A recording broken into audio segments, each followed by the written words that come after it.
6 more hours until 24. I don't know if I can do it. Probably drink a couple of beers and go to bed. Huh? Probably drink a couple of beers and go to bed. What else I gotta do?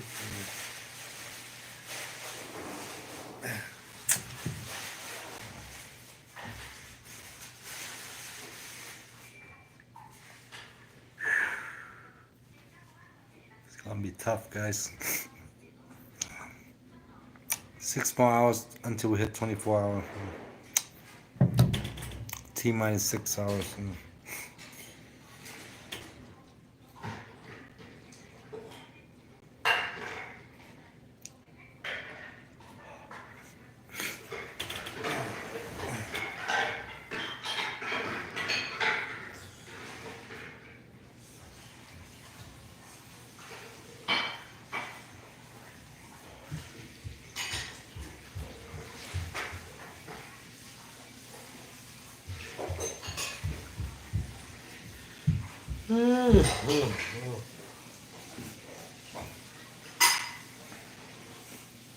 We have to go for the soju, bro.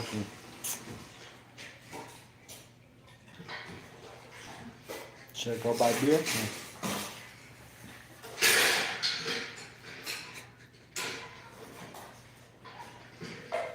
Too lazy to go buy beer.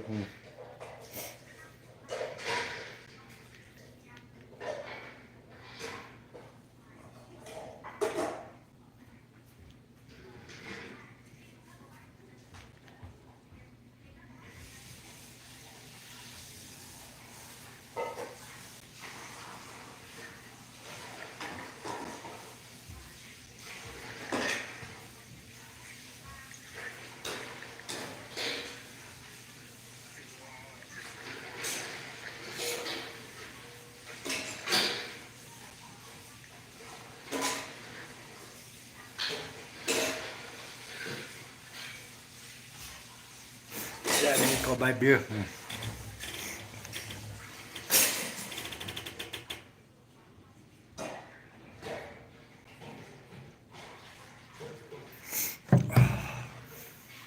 What else I gotta do today, man? I need to go buy beer, that's what I have to do.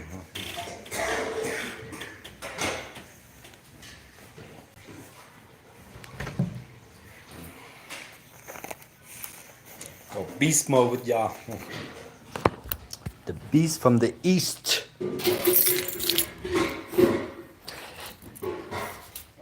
Beast from the east. Let me turn off Wi-Fi. Hold on. Let me turn off Wi-Fi.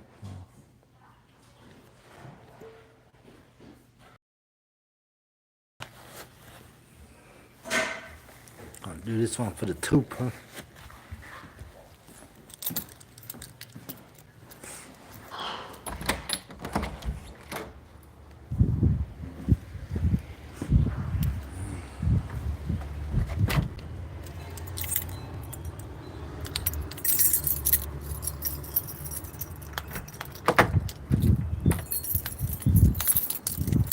Well, at least the car's clean. Yes, sir.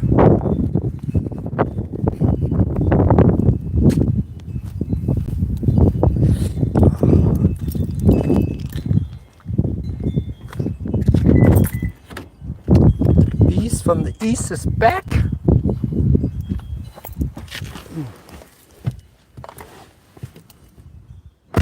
Oh man, it's getting windy, huh?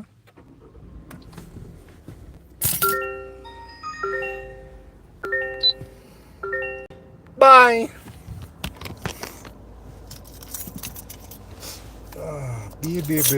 Beer. Oh, let's go.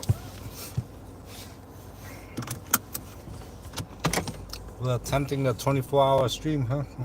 For like the 6th time or some shit? Oh, man.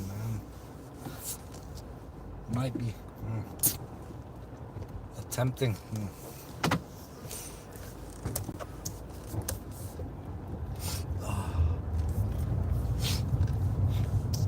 This 24-hour stream. I've been up since 4 p.m. I believe. 4 p.m. local time is 10:15 a.m.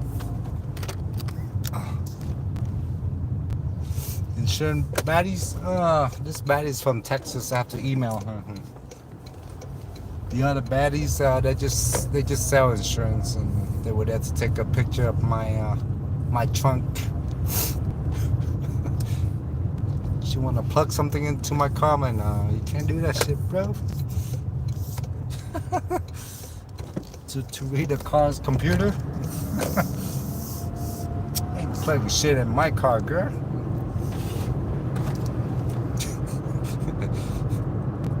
So apparently, with these newer cars that for accidents that they can plug in and read a computer or some shit. You ain't plugging shit, girl.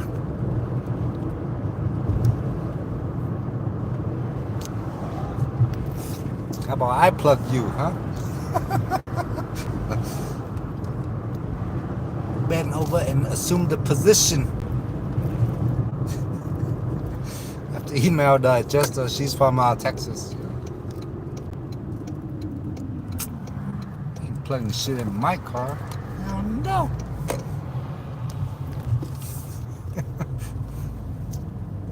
Bend over and assume the position. Is the liquor store open? I usually don't buy fucking beer this early, man.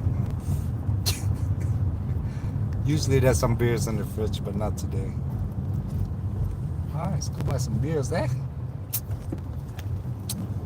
I'll do something fruity today.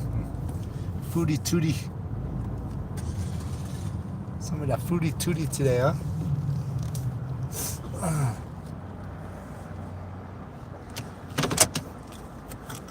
Bend over and put what did Beavis and Butthead say?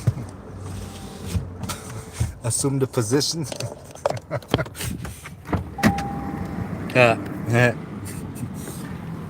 Bend over and assume the position, right?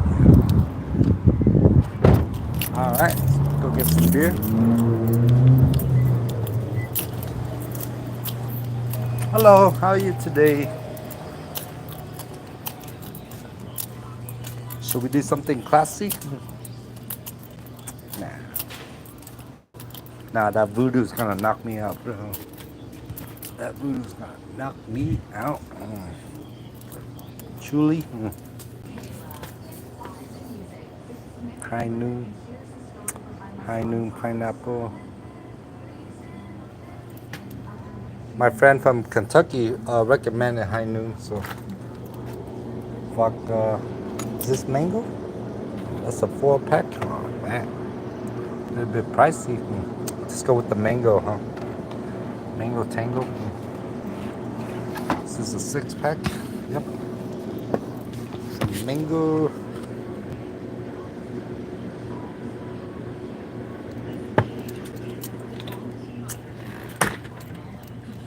That's good enough.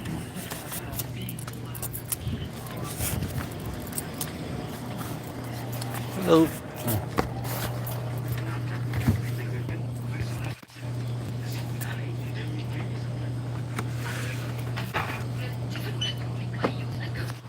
This side.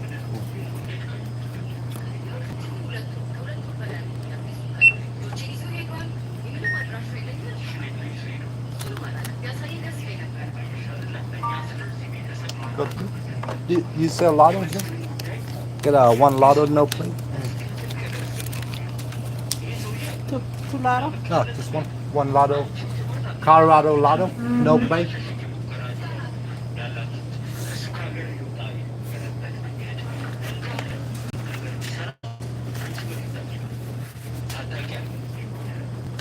Thank you.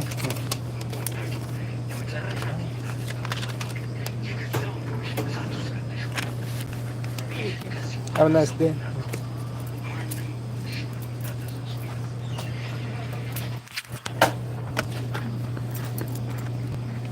Alright.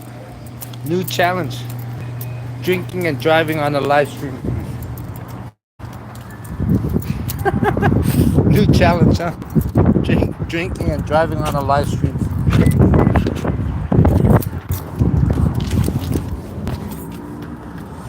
I'm gonna go degenerate. Drinking and driving on a live.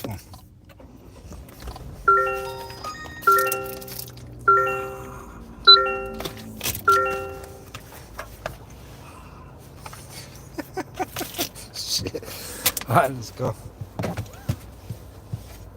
Yeah, the mango white claw is pretty good. I like it. There's if you buy the variety pack, there's like one flavor that I didn't really like. I forgot which one it was. It comes in 4 flavors. If you buy the 12 pack variety, mango, strawberry, lime. I don't know. There was one flavor I didn't like much. New challenge: drinking and driving on a live stream.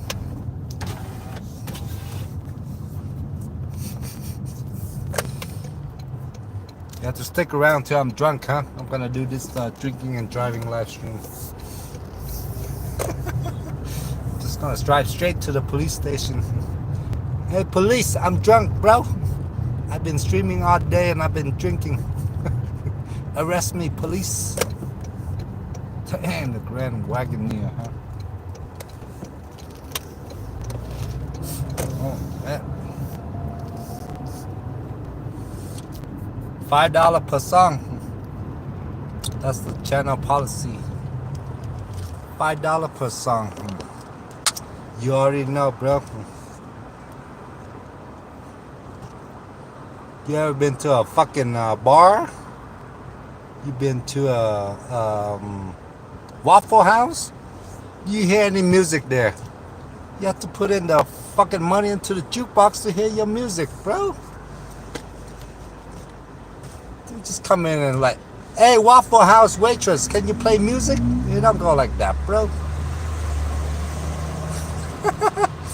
You gotta put money into the jukebox, and then you select the song, and then they will play your music. And if you don't have money, you need to shut the fuck up. Shit. Alright, let's go home and drink some mango white claw.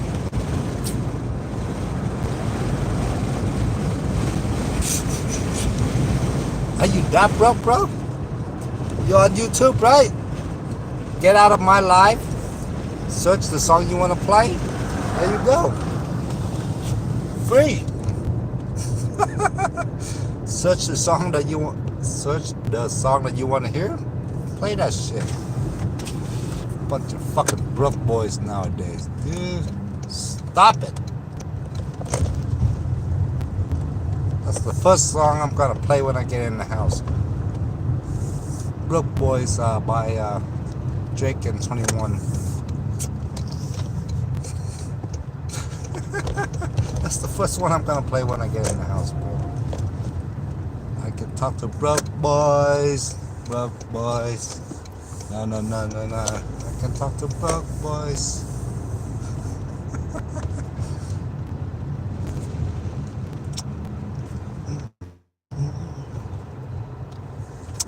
Drinking and driving stream, huh? Oof. A lot of sun today. Alright, time to get rid of the broke boys. Bye, broke boy. Who else? Who else? Who else? Who else? Who else? No mas? Okay.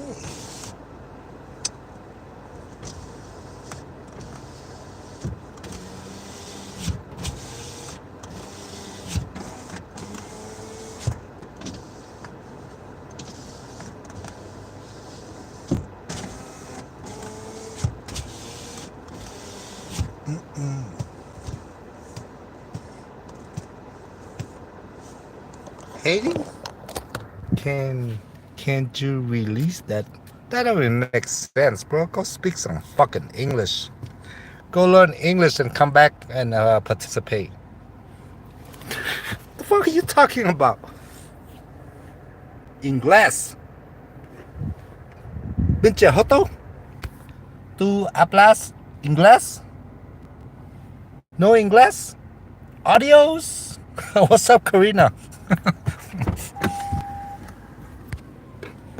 Guess what time is it? Bam! Shit. I'll play a song for Karina, but not for the broke boys. Shit.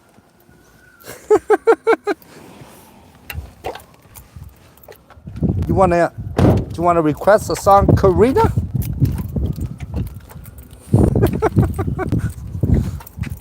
Shit. Man, look at all the white petals. Beautiful sight. Look at that.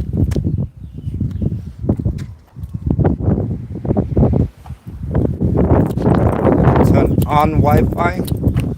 Whoa. Well, maybe not. I just go to the backyard and kick it straight to the backyard.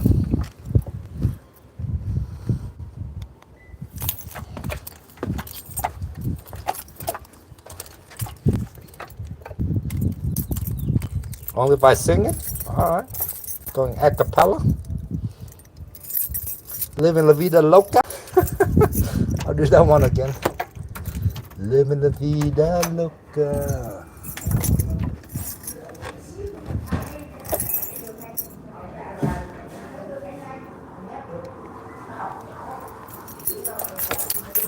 She's in.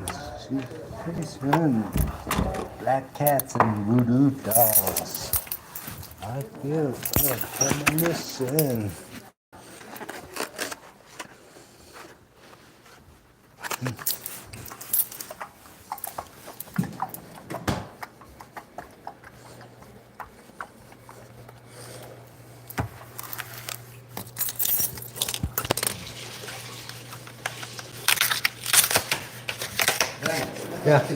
Dạ. Để chiều em ăn. Dạ, mới ăn nguyên cái gói mì. Dạ. Đây ha. Ok. Đây gần toàn.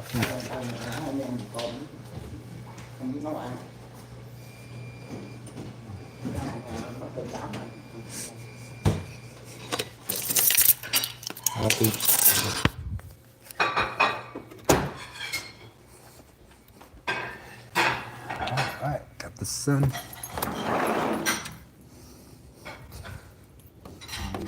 So if this phone dies, I restart on the second phone. Too lazy to get the fucking charger. Oh. Ooh. Gonna start the fire.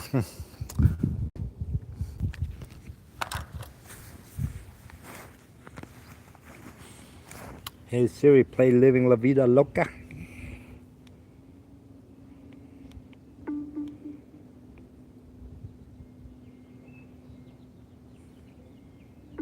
Antale.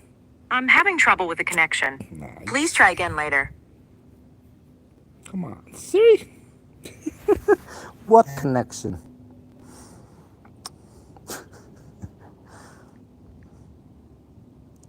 Living la vida loca.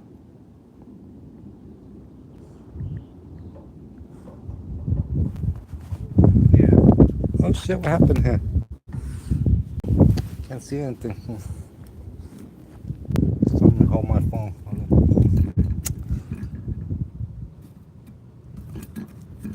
Alright, 24-hour stream, guys. 24-hour stream, okay? Oh, it's getting windy.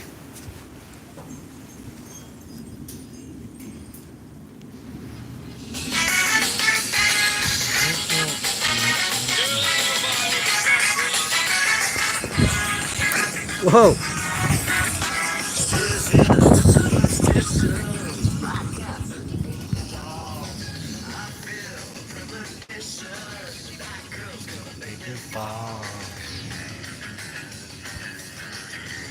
Oh, look at all the pedals, bro.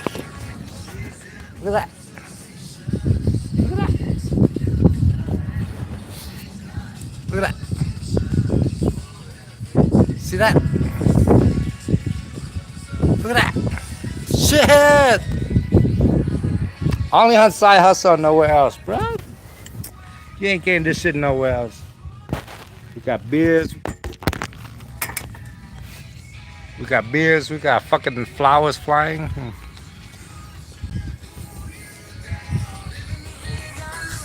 I live in Texas. Houston. Yeah. Houston, Texas. Right next to Johnny Dang's house. Yeah. Hey, Johnny. Where my grill at, bro? Johnny Dang's over there. Right next to Johnny Dang. Hey, Johnny. Where's my grill, bro? He's at the store, man. Salud. I live in Houston, right next to Johnny Dang.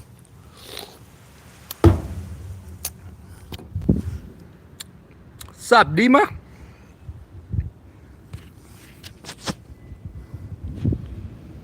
Salud. Một, hai, ba. Yo.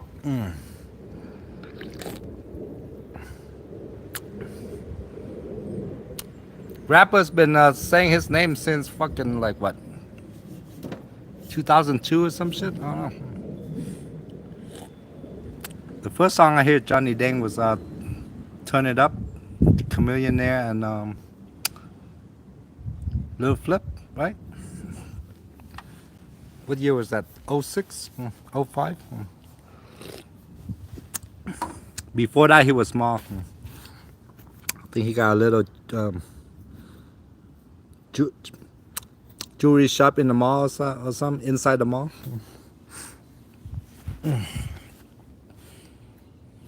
Alright. Hey Siri, play Turn It Up, Chameleonaire. Here's Turn It Up by Chameleonaire. I can see your hand now. Yeah, it's the name they say is running the game. Remain up in the building, so go ahead, hand over the torch. Super producer Scott Storch, and of course, I'm gonna show you how to get your shine on. Shine on. Turn it up, the DJ playing my song, my song. Everybody keep on calling my phone, my phone. Each one of y'all am I gonna take home, take home. I'ma show 'em how to get the club cool. Something that's gonna rattle that drum.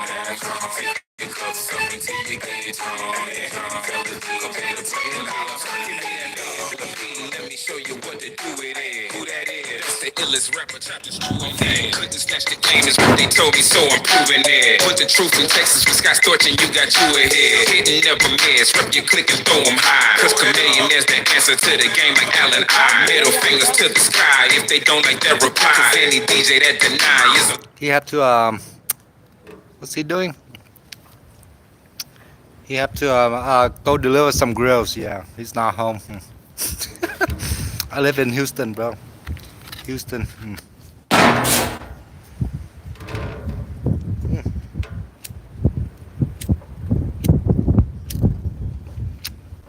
So windy, I can't even light up. You have to go deliver some grills, yeah. And the ladies what they want, got 'em racing to the front of the stage to fill the place until the DJ turn it up. Yeah, sound of revenge, saying universal to get my plaque. Rap is dead, so I'ma bring it back like DJs do when they hear my tracks. Check out my track record, they'll say I'm a track record, hotter than a black pepper. Now that I am back, nigga, you can't get mad if you feel that you ain't cap fit ya. Drop the biggest stacks ever, so don't let that back hit ya. I'ma show you how to get your shine on, shine on. Turn it up, the DJ playing my song, my song. Everybody keep on calling my phone, my phone. Each one of y'all am I gonna take home, take home. I'ma show 'em how to get the club crawl. Give 'em something that's gonna rattle that drum. Take your cups up until you get drunk. Tell the DJ.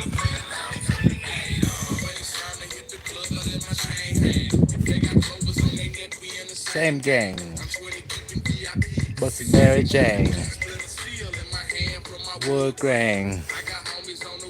Like gang bang. Same thing.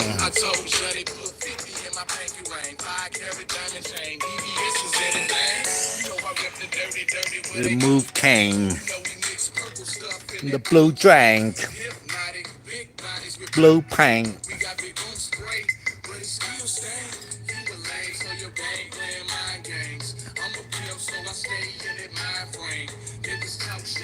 Why should I tell you my credit? I already did.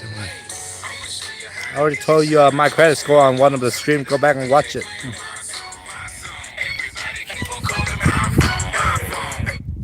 Got like 2,000 streams in one of them. Go back and watch it. Like 2,000 streams is in one of them streams. Go back and watch it.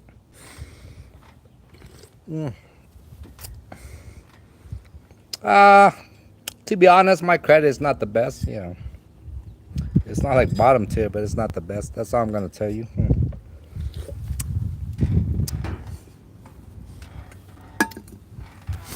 Not the best credit at the moment, but I'll bring it back up in 6 months or a year.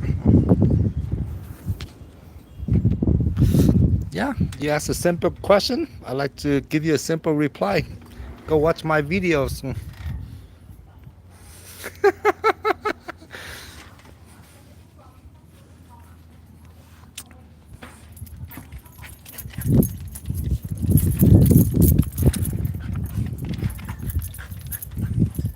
I'm the king of the shameless plug, bro.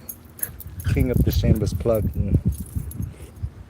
You asked me a simple question, I give you a simple reply. Go watch my old videos. Let's just say after buying the car from my ex-wife, I pay higher than what I pay with my ex-wife's name on it. Yeah, put it that way.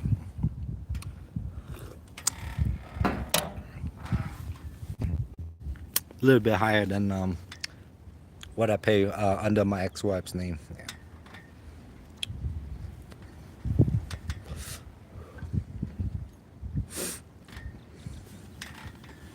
Why did I divorce? It didn't work out, so we divorced. Hola. Hola, Richo. Will I ever get married again? I don't want to think about it now. If the right person comes along, anything can happen. I'm not ruling it out. Anything and everything is on the table. When the right person comes along, we'll see. I'm not afraid of marriage. It's just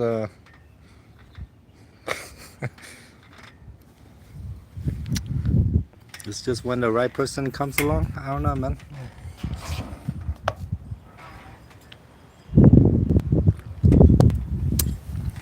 What's up, Lucky? Want some beer? Cerveza?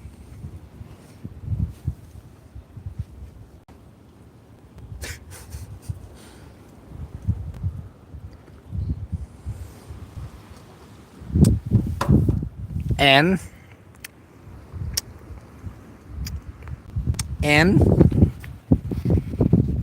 your mama shouldn't fucking your mama should have bought your ass long time ago. Clown.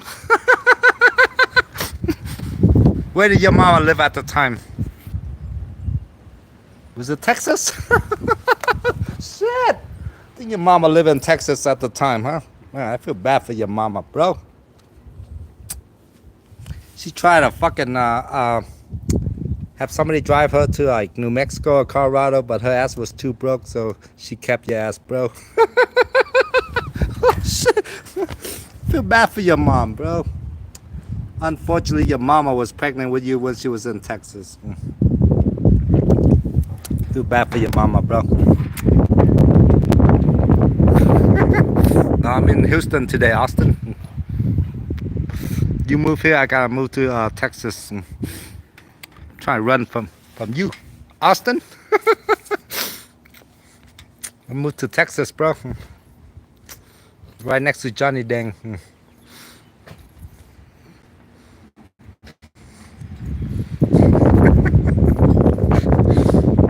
How Denver treating you, bro? How you like Denver so far?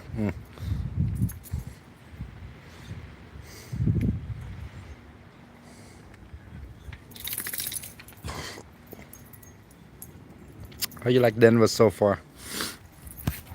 Did you have a cricket phone today or something, dude? Fucking take forever to answer, man.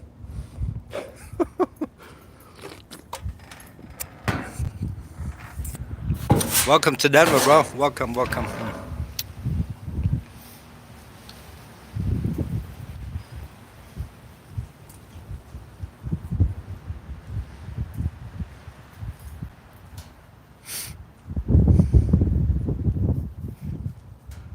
Really? Elevation sickness? Oh shit. Did your girl put you in a mile high headlock or something? Did your girlfriend put you in a mile high headlock? Shit. Yeah, that could be a thing for some people. Yeah, that could be a thing.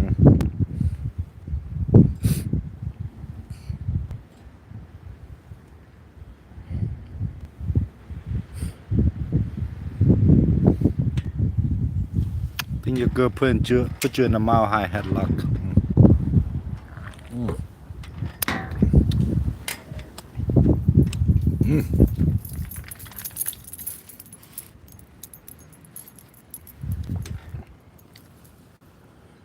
What's up, Lucky? I don't have food. I only have beer today, Lucky.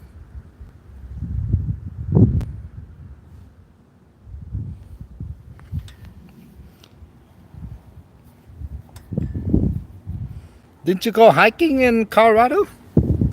Let me see where this picture is from, huh?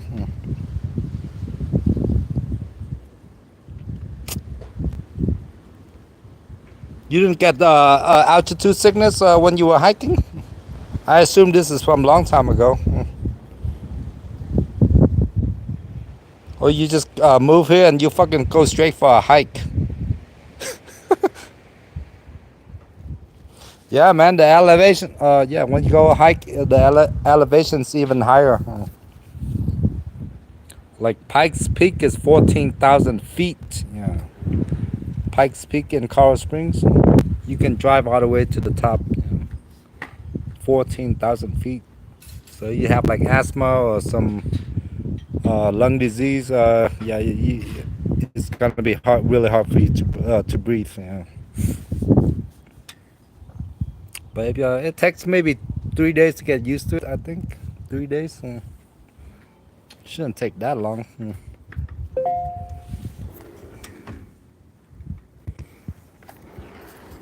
nay mày cái đào cái hồng mình không có trái cho tao có lá đâu ta. Cái hồng có lá mà hả? Cái hồng này nè. Có lá không? Còn lại cái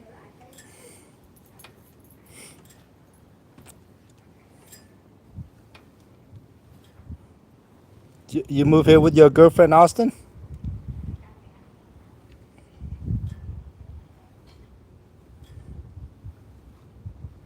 For earnings? Yeah. I average about 600 per month within the last 6 months. Yeah.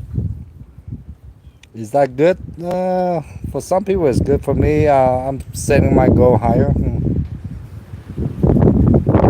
My goal is 5K a month on YouTube. Yeah, so we'll see. 5K.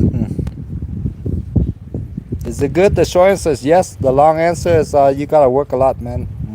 It's a grind to get to 5K a month. Yeah. For me, I only average $600 per month for the last 6 months.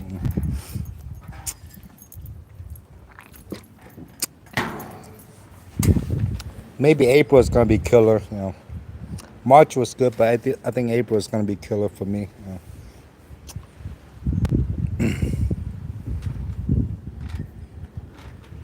I stream about 8 hours per day, bro. 8 hours a day. So if you go by per hour, just based on YouTube alone, I don't make much. You know. But most of it is while I'm doing my shit. You know, wake up, make coffee, doing gig apps, drinking with friends. You know, I'm not taking a lot of my own time. Taking time out of my day to stream. You know. Today I just feel like going for the 24-hour stream. So.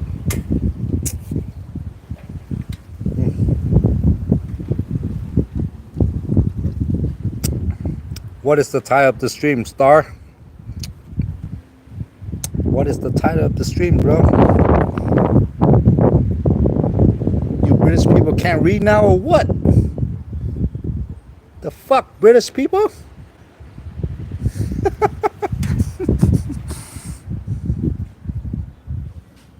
What is the title of the stream?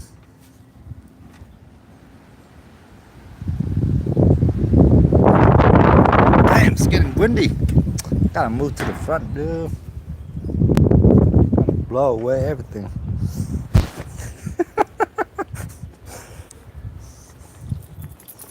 Did you get hurt by the fucking Trump tariffs or what, bro? You can't read?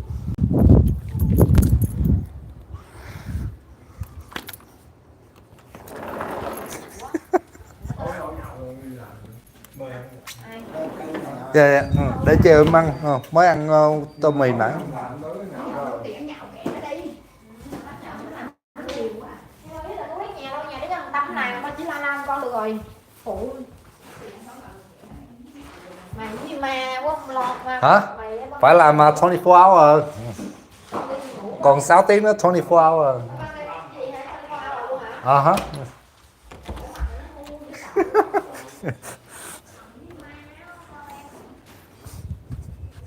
Sugar mama gave me a lecture. It's alright. She can lecture me. Cheers to that.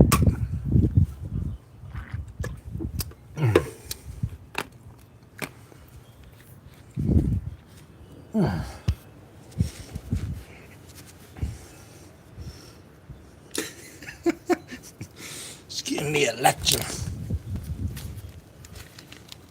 Yeah, it's not so windy in the front.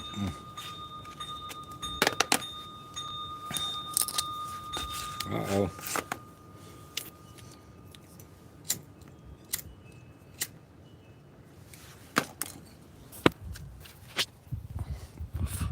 Did the chat freeze?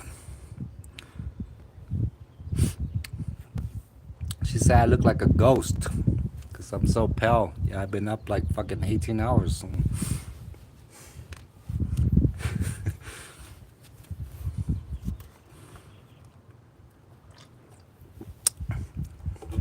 No, she's really nice to me.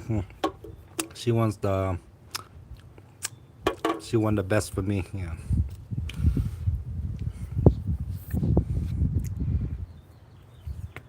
She's just making sure I'm still alive. That's all. Sometimes I stay in my room for like 24 hours straight. You know. Sometimes I go high in my room for 24 hours.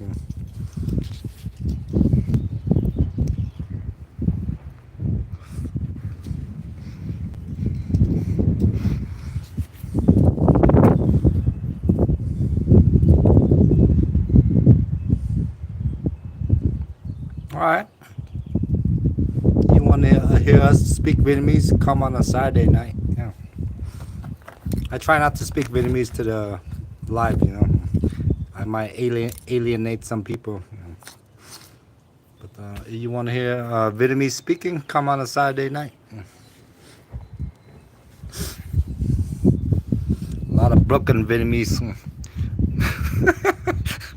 But motherfuckers like to repeat the same story 100 times.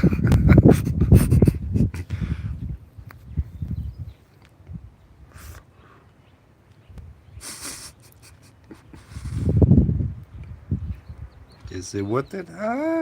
Short answer is yes. Long answer you gotta know what you're doing. Multi-apping, cherry picking, multi-apping, cherry picking.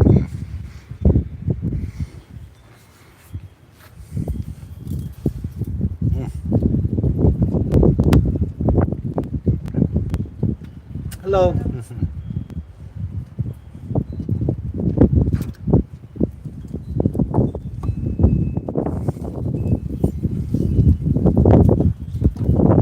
Multi-apping, cherry picking, multi-apping, cherry picking.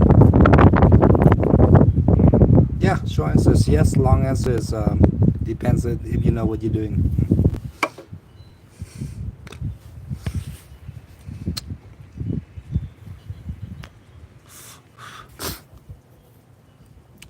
That fucking allergy again, huh? Got blow my nose. Sorry.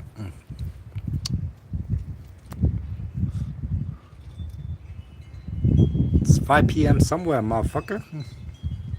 I'm a YouTuber. If I want to drink, I drink. If I want to smoke a cigarette, I smoke. It's just YouTube, bro. Did you take the red pill or the blue pill? Huh?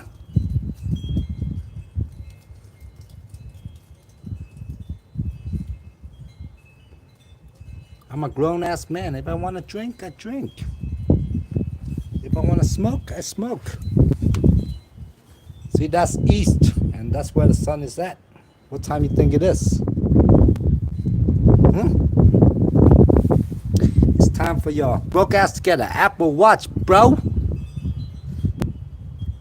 Hey Siri, what time is it? It's 10:51 a.m. Yeah, it's 10:51 a.m. If you had an Apple Watch, you would know what time it is here.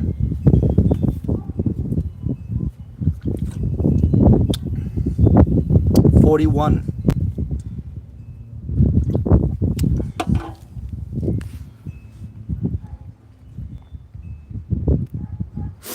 Gotta go blow my nose after this.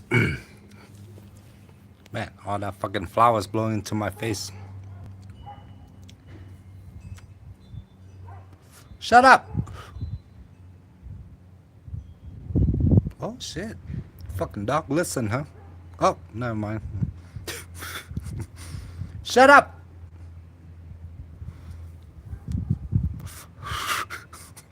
Dog's not listening.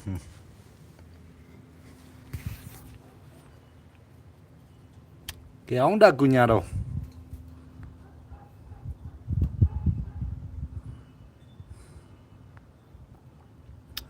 Bye, clown.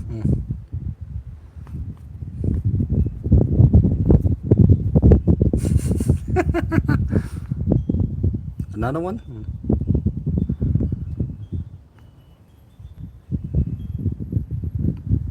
That's what's up, bro. That's what's up. It's good to be off, huh? It's good to be off. Go blow my nose. What's happening? What's good? What's popping? It's today Thursday? Oh, sugar mama going to work.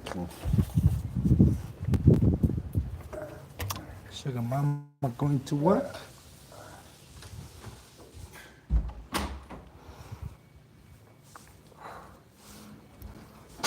Ooh, they got the candy. Oh.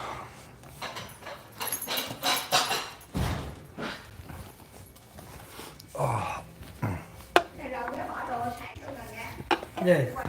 Giặt đồ bỏ sấy được nha. Bỏ về chưa? Giặt rồi. Ý là Bỏ nhớ cái sấy. nón cái đồ ấy dạ. Không, đồ của quý. Đồ mình bình hồ.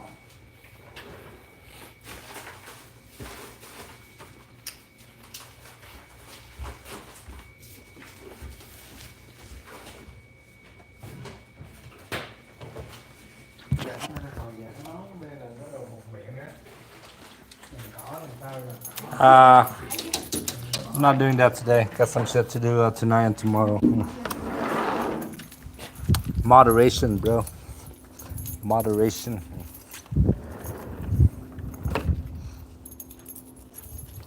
Moderation. That's what Confucius told me.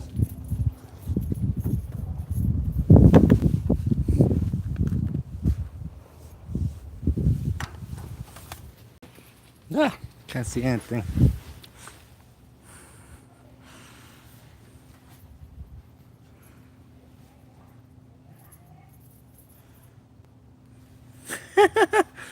This dude becoming weird, huh?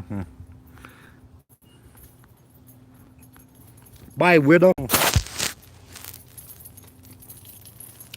Cash app me $100. I'll piss in a fucking bottle and I'll fucking FedEx you that shit, bro. Cash app me 100. I'll piss in a fucking bottle and ship that shit to you. Is that what you like? You fucking weirdo. What the fuck's wrong with these people, man?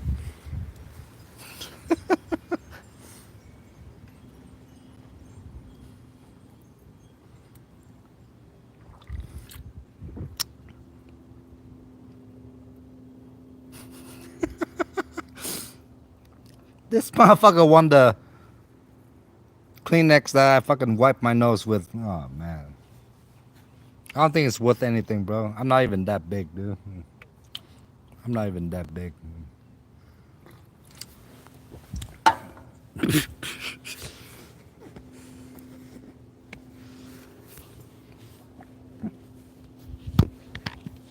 You working today, Rachel? Another 5 hours, huh? Shit. Oh, somebody call me? Who fucking called me, bro? Oh.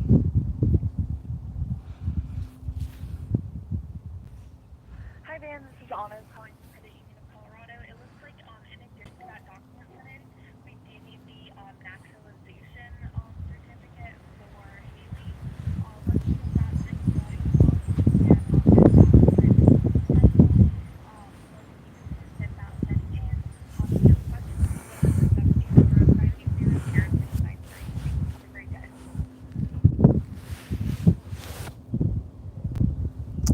Gotta call my ex-wife again.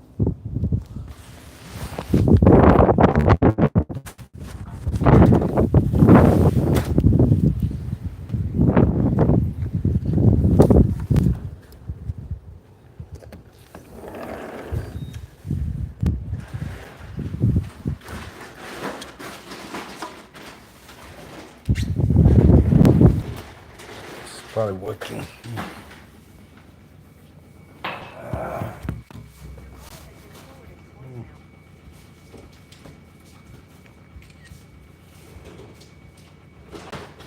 Oh, I gotta go take a piss. Be right back.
Cô cái câu Yeah.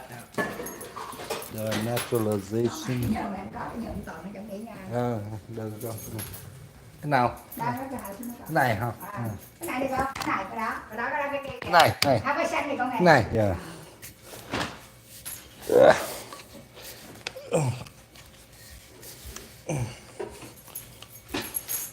Okay. Chuyện nhỏ. Nhỏ nhân thọ.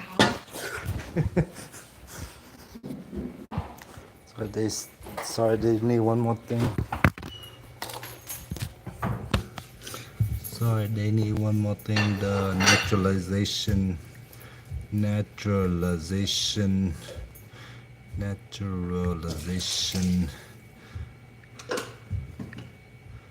paper. Giấy quốc tịch.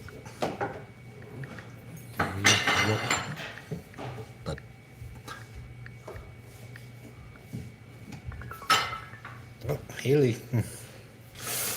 Hello. Hello. Nó cần thêm một cái giấy tờ nữa, cái giấy quốc tịch đó. Tối em về em gửi qua được không? Tại em đổi tên nó cần tùm lum. Anh nghĩ cái giấy quốc tịch xong là ok. Ok, tối về có thời gian gửi qua giùm ha. Ok, thank you. Bye em.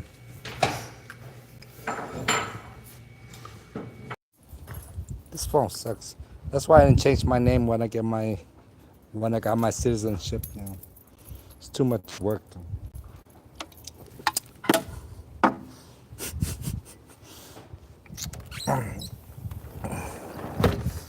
That's why I just kept my fucking name. Didn't change a damn thing, huh?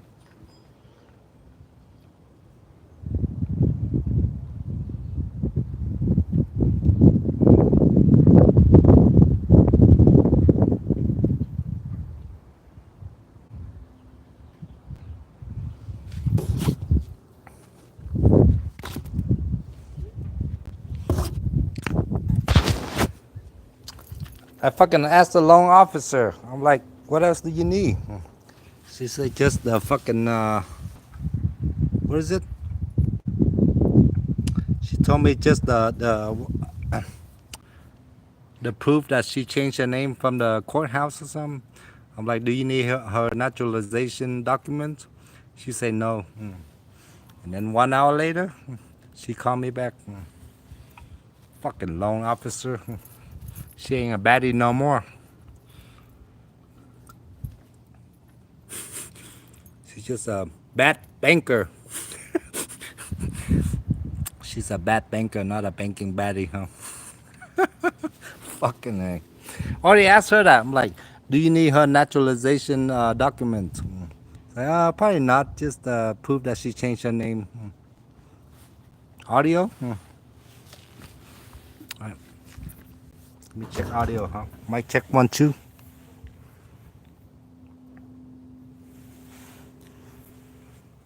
Fucking A, dude. Mic check 1, 2. It's good. It's good. I think it's good. ABC 1, 2, 3. It's good. I think it's good. ABC 1, 2, 3. Yep. It's good.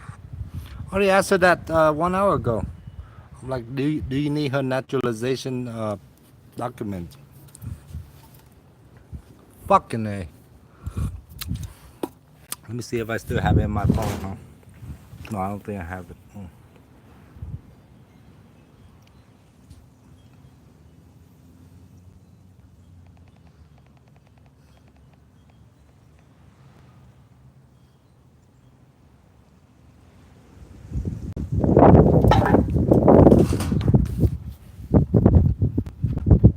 Cutting out? I don't know. Is it because of the wind? Maybe I covered the mic. ABC 1, 2, 3. I think it's good.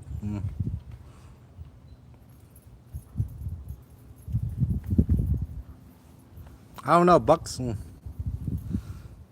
don't know, Bucks. What do you think, Bucks? What do you think, Bucks?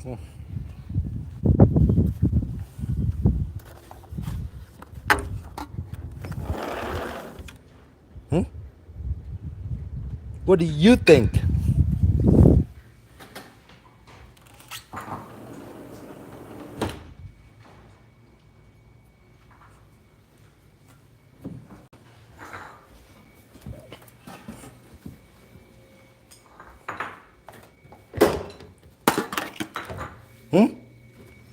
This mouth. Nah, you ain't doing shit, Bucks. All you do is talk, bro. Action. All you do is talk. We need action, bro. This guy.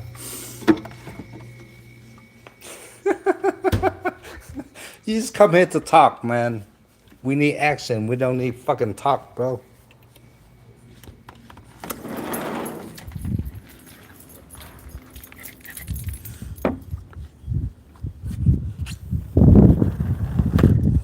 There was just one simple thing that I asked you to do. You never did it, bro. Just one simple thing, man. You never did it.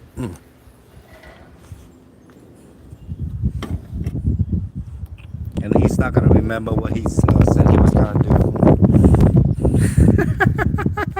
And you in Florida, and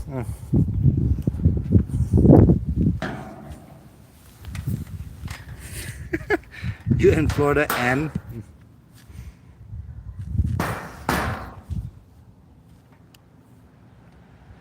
have you heard of email, Bucks? Have you heard of email?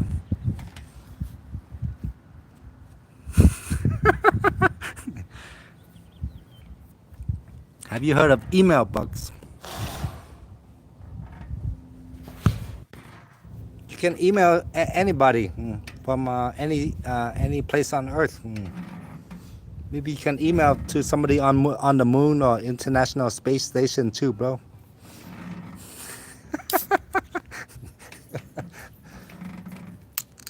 Why would I date somebody from Florida, dude?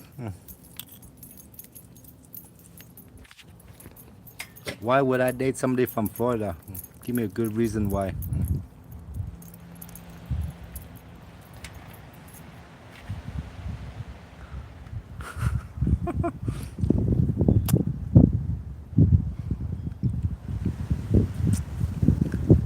Why would I date somebody from Florida? Give me a good reason, Bucks.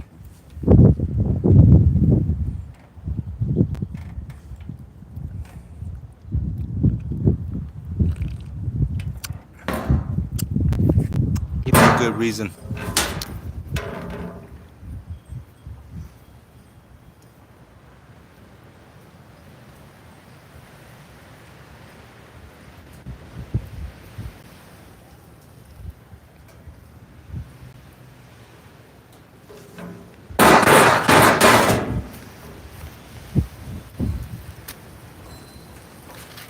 There's a lot of women there, but why would I date somebody from Florida? Do you know where I live? Man.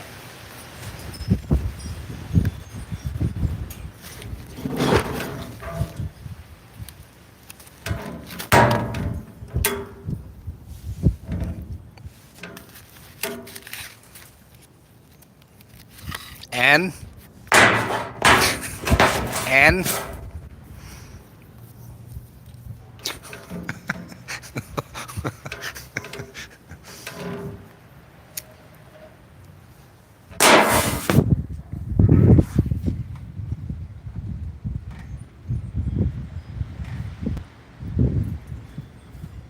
I can get pretty loud, Rachel. I can get pretty loud.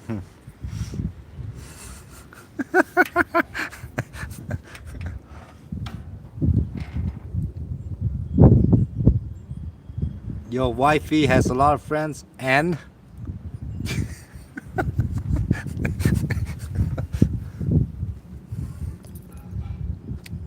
the only thing I asked you to do is email me that girl's picture, and you never did it, bro.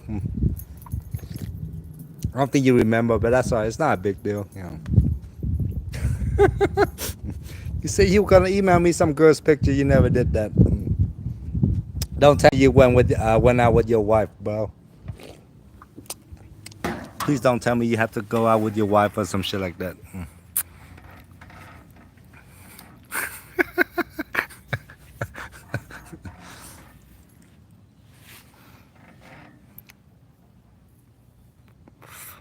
Respectful? I don't know. We'll see. We'll see. We'll see about that.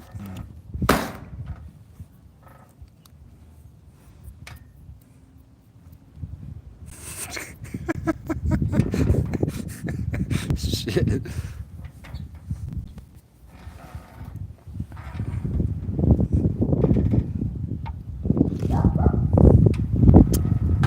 Jesus sandals?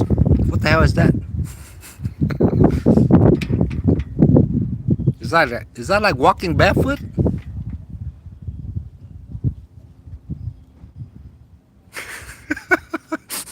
What the hell is Jesus sandals?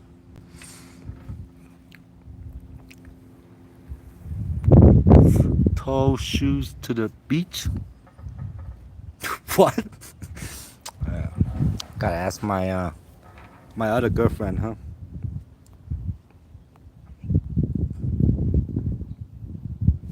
Hey, Chat GPT, what is Jesus sandals? No, that's not how you spell sandals. Sandals. Alright, she's gonna search the web.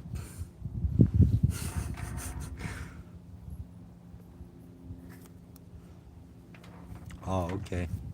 I see.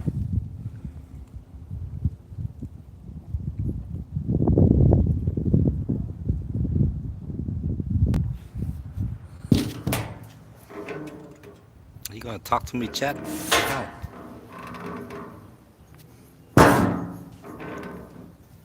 Jesus sandals refer to a style of simple open-toe footwear traditionally made from leather, characterized by flat soles and straps that secure the foot. Oh, okay. These sandals are reminiscent of those worn in ancient times, particularly in the Middle East, and are often associated with the attire of Jesus Christ.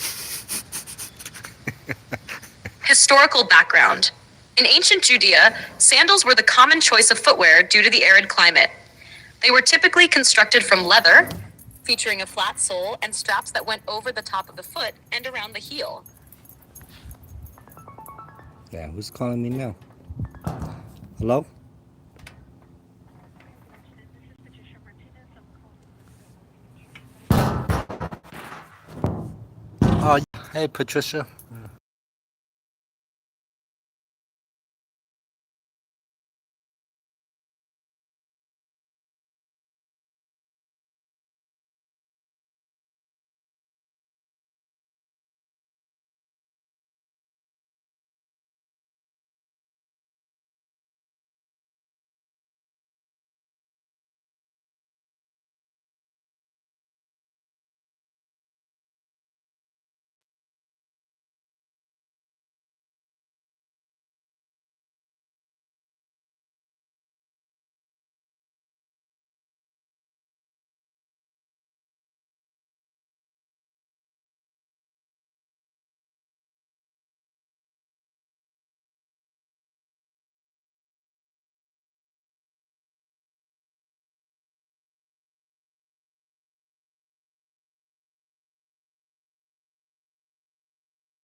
Fucking Mexican insurance, bro.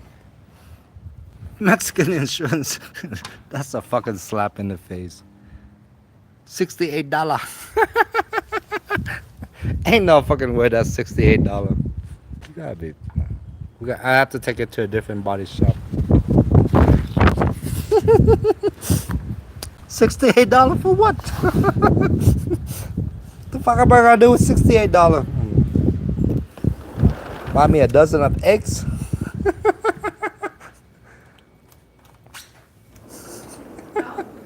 Con, Yeah. bưng cái này để cái bàn khách chút ăn cho hẳn không xuống đổ á.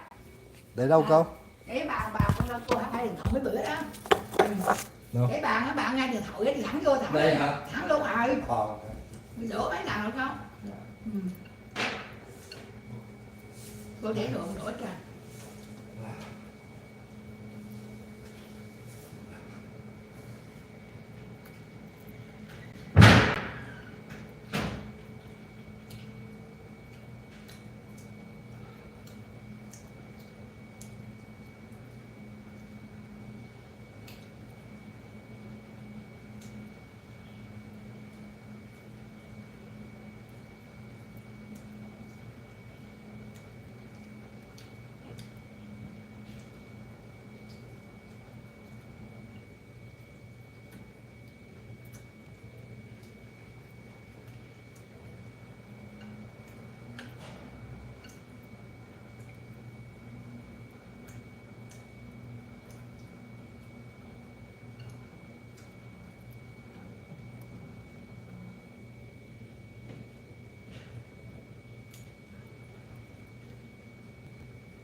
$68.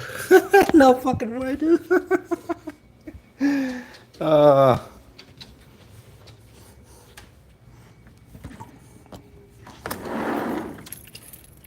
gonna take it to a fucking different body shop.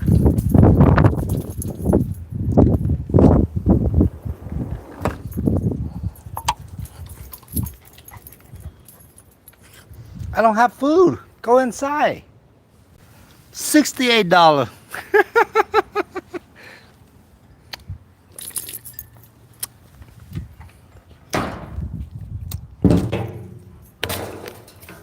That's a slap on the slap in the face, dude.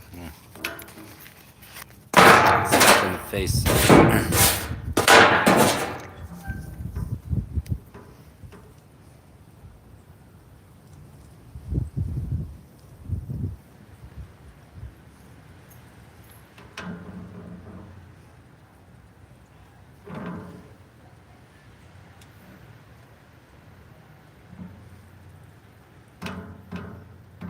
Ain't no fucking way.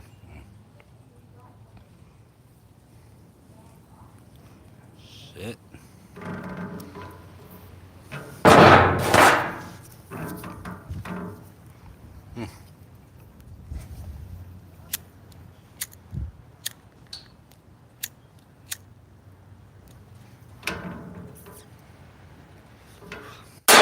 I'll take this to a fucking different body shop, dude.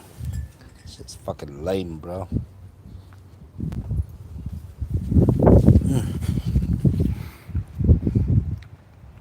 Shit's lame.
looking for, Lucky?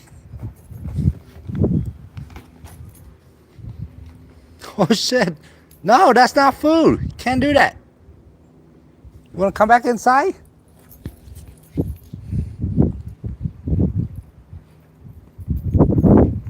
Grandma got the food. Go see Crazy Lady. Go see Crazy Lady. She got food for you.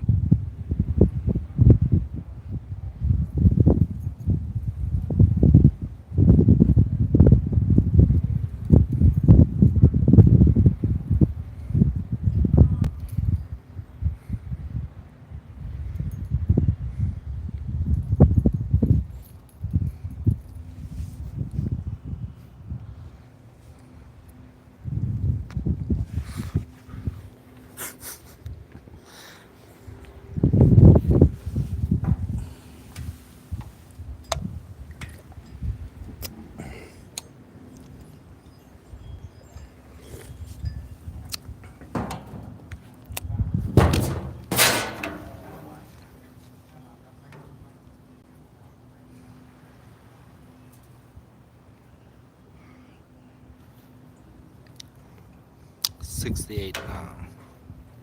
Can't do 68, man. That's a fucking ripoff.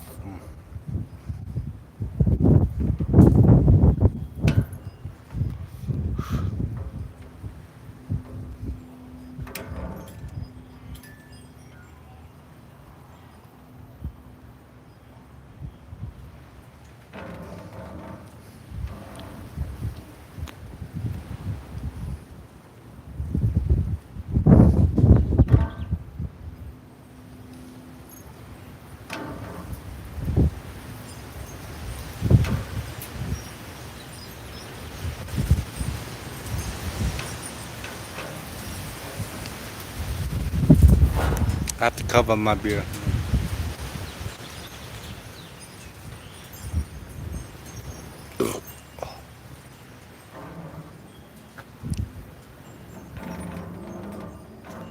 Ugh.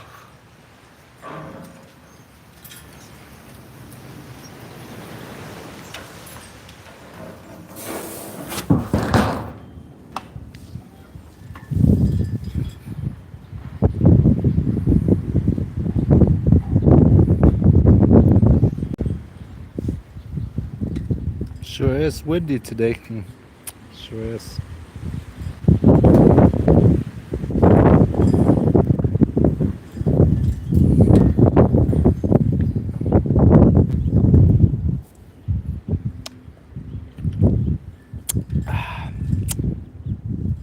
Sure is windy today.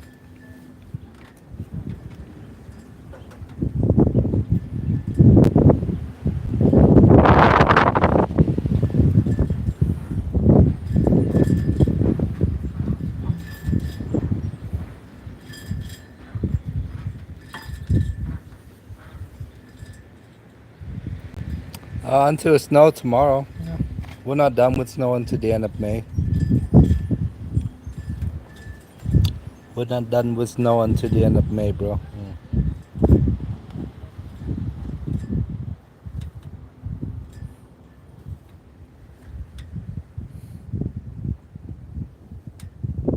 I had one beer.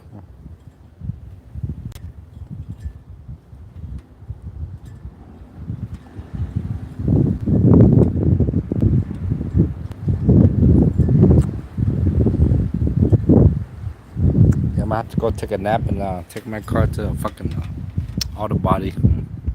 It's fucking lame, bro.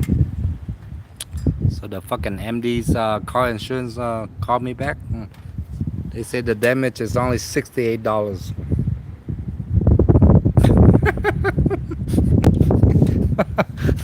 Only 68. No, ain't no fucking way. $68.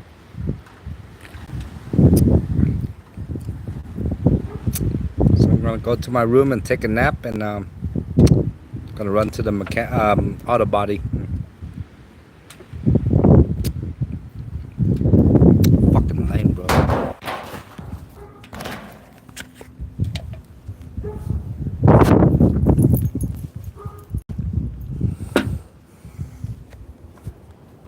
Want to come back in? Okay.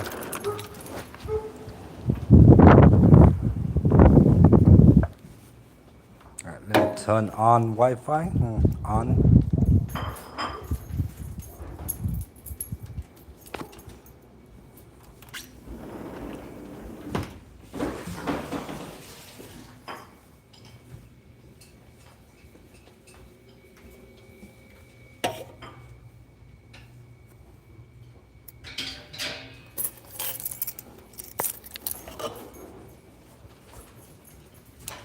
I'll take a little nap then. It's fucking lame.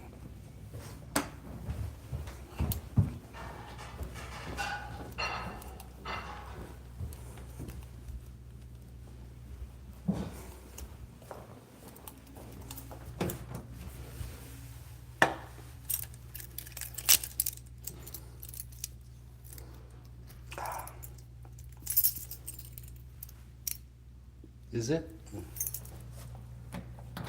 Nap time. Go on, take a nap, huh?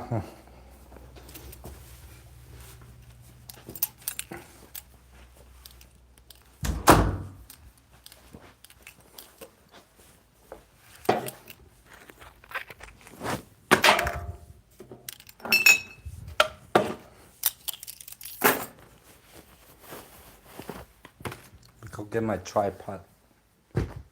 Tripod.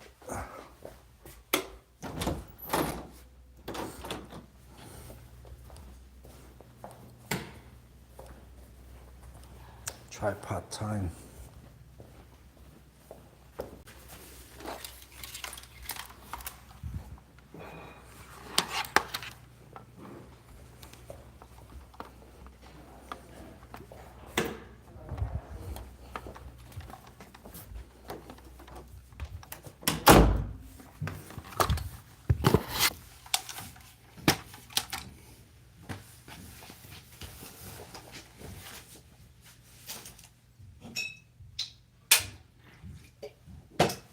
Shit.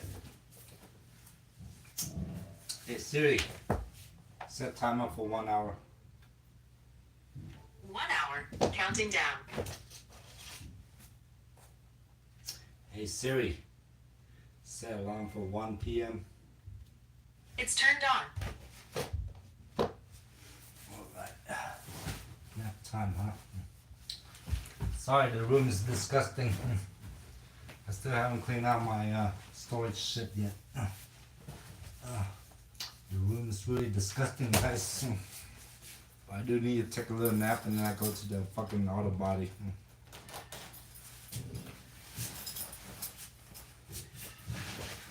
Dude. Ah!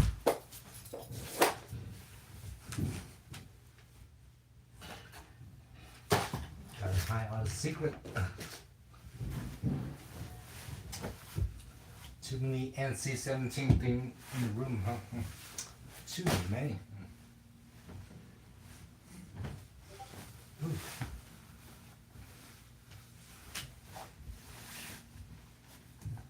Too many. No good. Ew. Let's go take a piss.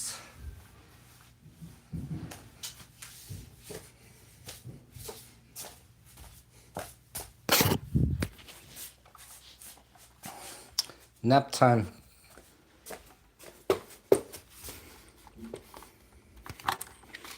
Ah, shit. Hopefully Wi-Fi is good down here. If it's not, I apologize.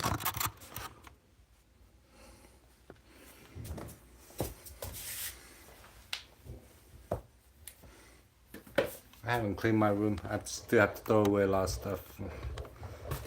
Tripod. Plug in the battery. Put it in.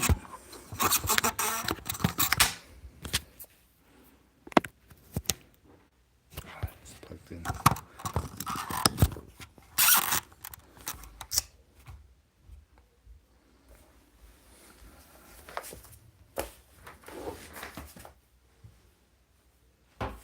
Be right back.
time.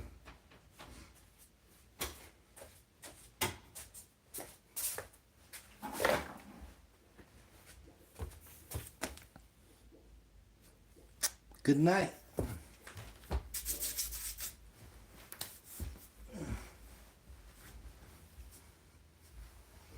Good night, fam.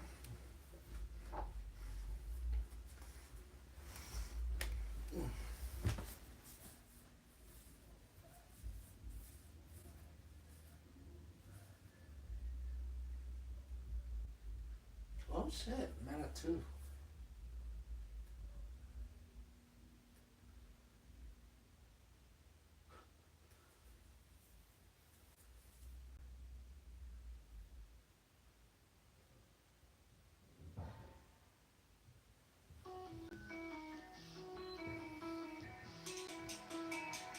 Oh, shit.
Two for $7, Applewood smoked ham and Swiss. Are you looking to start your own business? Well, look no further than busy.com. Right now, we'll complete your LLC filing free. You just cover the state fee. This is the main passage at the Canton Fair.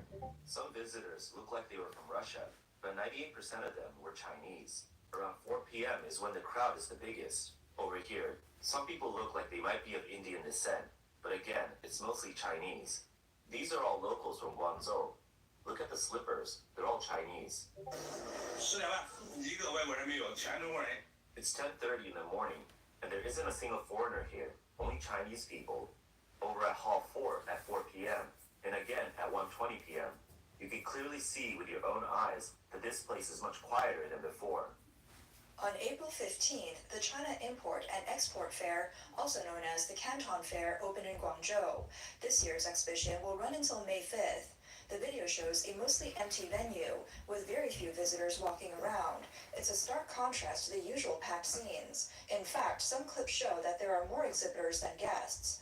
One exhibitor said the venue felt too quiet, and even when some clients came into the halls, they didn't seem to be from the US. Most of them appeared to be from Asia, Africa, or Latin America. 今天是广州会的第一天啊，我现在在的是 C 区。Today is the first day of the Canton Fair. I'm now on the 4th floor of Area C. Over the past 2 or 3 years, the lighting sector has been pushed to the most remote part of the fair, Area C. Our Shenzhen group got moved all the way to the top floor. It's now 4 p.m., and barely anyone came this morning. Entered the hall around noon today and went to our booth. When I looked around, I wondered, what type of clients are these? Are they from Europe, from the US, or from Asia, Africa, and Latin America? I think everyone watching this can see very clearly what kind of clients these are. Even taxi drivers near the Canton Fair venue could feel how quiet things were. It's so sad. Who can understand this? Today's the 14th, and tomorrow's the 15th. The Canton Fair is about to start. But why is Guangzhou South Railway Station still so quiet? Why is no one coming out to take taxis? What's going on? I really don't get it. The Canton Fair is considered a barometer of China's foreign trade. It's held twice a year in spring and autumn in Guangzhou. This 137th edition has been called a life or death moment for the world's factory. With US-China tariffs ramping up, the scene at the fair can only be described as dismal. Some exporters say the US market has basically frozen, and American clients are completely absent. A few exhibitors said their major American buyers didn't show up at all this year. On social media, some business owners shared, "Our company doesn't even attend the Canton Fair anymore, only industry-specific exhibitions." Another said, "Now it's more profitable to sell booth space than to sell products." One more added, "The fair's been in decline for over 10 years. The companies still attending are only doing it to show people they haven't gone bankrupt yet." A furniture seller from Fujian told overseas media that business has been tough for years. Last month's furniture expo in Shenzhen was already disappointing. His company sticks to the traditional export model for the US and European markets, but now their foreign trade business has taken a huge hit. He said their clients never visit factories, so the only chance to meet them is at the trade fair. If they're lucky, they can promote a few new products and prove they're still in business. It's not easy to get a booth at the Canton Fair. If a company skips even 1 or 2 years, their spot gets taken. This time, officials said that over 30,000 companies are participating in the fair. Around 1,600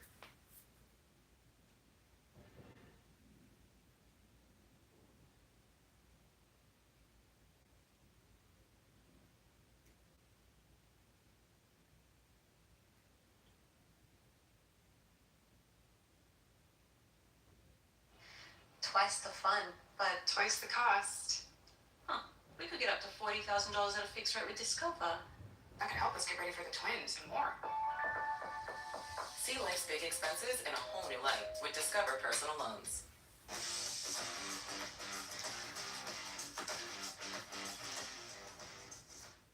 I sit here with sadness today to report to you that I'm incredibly disappointed in one of my all-time favorite fighters, my brother, Floyd Money Mayweather. Ladies and gentlemen, chaos broke out. And I'm not talking about legit, bona fide boxing, pure boxing chaos. I'm talking about the kind of stuff that's just embarrassing. Look at this here, please. This is a beautiful house, my man. How many square feet is this? A little bit over 20,000 square feet. 3 or 4 level? Money Mayweather, seems appropriate that you would be living in Vegas. My mentality is always about, working smarter, not harder. Floyd Money Mayweather was once the epitome of boxing success and financial prowess. But recent revelations suggest a different story. Stephen A. Smith questions the stability of Mayweather's empire. Could the undefeated champ be facing his toughest opponent yet? Financial ruin. Let's break down the $402 million scandal that's shaking the boxing world. The $1 million run. I know we're on television, Floyd, but I think it's necessary for me to say, damn. Well, we on ESPN, this car costs $3.2 million. This Bugatti right here costs $1.6 million. It's close to $15 million. You're right, it's close to $15 million. And you don't drive them. No. Floyd Mayweather has spent years branding himself as the highest paid athlete on the planet, boasting about $100 million paydays every time his name hits the headlines. Yes, she did. Who got the highest gate? Floyd Mayweather. Who made the most money? You did. Who was the most accurate fighter of all time? You were. So it's basically saying that... The greatest of all time. Okay. All right. But now, one voice from the fight world is tearing that entire narrative apart. Former UFC title contender and analyst Chael Sonnen is calling it one of the greatest illusions in sports marketing, suggesting that Mayweather's so-called 9-figure fight checks might have been nothing more than smoke and mirrors. Coined this phrase, fake news. Why is he saying that? What does that even mean? You can trust the news. There's no such thing as thing. People were dressed up as empty seats, and I mean thousands of people. No. I bought my mother's ticket that day. That day, my mother decides that she wants to go to the fight. So I'm in there, and I'm telling the world that this place is sold out because that's what's on the screen. And it's not even close. This isn't like it's pretty much. This isn't. There's thousands of empty seats. That was the first time that in my own life I ever said, "Wow, fake news is real." Wow. And then Mayweather, they wanted a rematch. They were begging. They were doing more media trying to get a rematch than they did leading into the first match. And the guys that wrote the checks. So while Mayweather flashed watches, jets, and bank slips, the hard financial proof, according to Sonnen, never actually surfaced. No broadcast partner, no third-party verification, just headlines.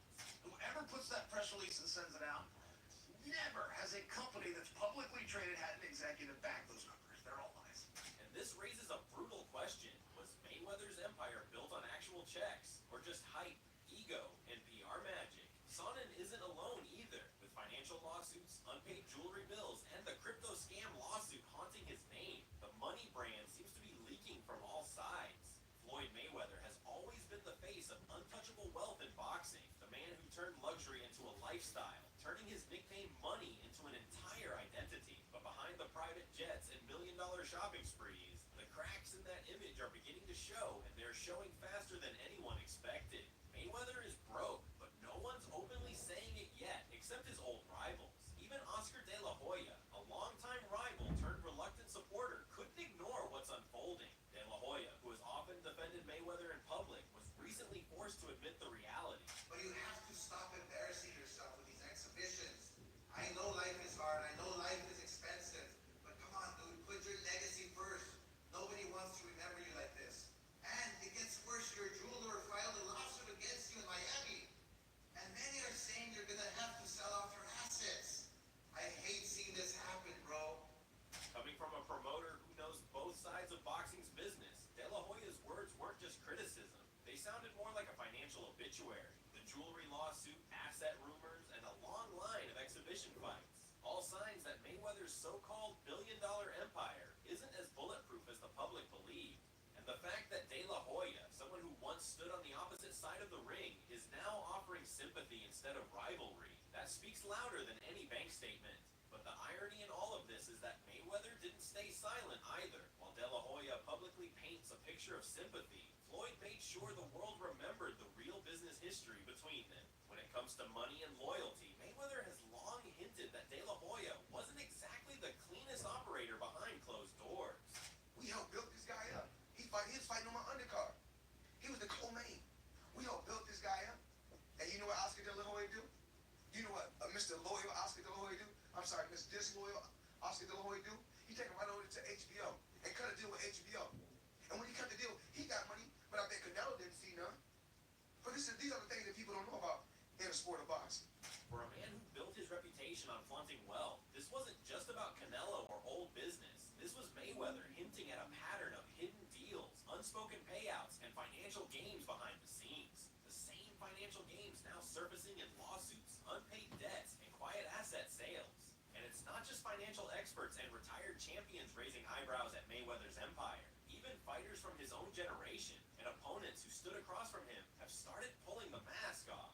Logan Paul, who shared the ring with Mayweather, is still chasing a payday that, according to him, mysteriously vanished after the fight. And his frustration didn't hold back any punches. No, I got paid. It's not full. Like, a couple million somehow that's just missing. Where did the money go? Floyd said he could afford a Jeff Bezos-sized jet for the money he made from that fight. I got him. Dead. Fuck, dude. I'm missing a couple mil. We're gonna find him. We'll see him in court. The artist had it. Just like, watch my words. We're coming for you. We're coming for your billions, and the last thing you change. A court case, missing millions, and another crack in the Money Mayweather brand. What started as a boxing exhibition ended with a financial hunt. And Logan isn't the only name hinting that the numbers behind Floyd's fortune might not be adding up. When even the fighters are forced to chase their payouts through the courtroom, it leaves one question off the table. Is Mayweather's financial empire already running on fumes?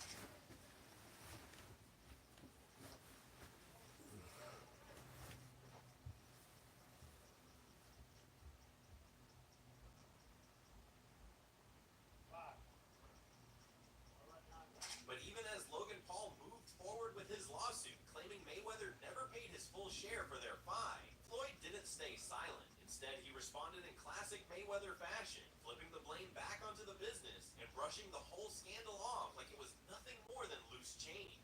Right away. Just like I'm still collecting checks from fights 7 to 8 years ago. I'm still collecting checks. Why? Because I made smart moves and I'm my own boss. So they hate when the tables turn. You know, look how many years they've been OMS with. Well, we never paid. We don't ever trip. So now when the tables turn, they say, oh, you owe us something. Be happy with the biggest payday you ever got in your life.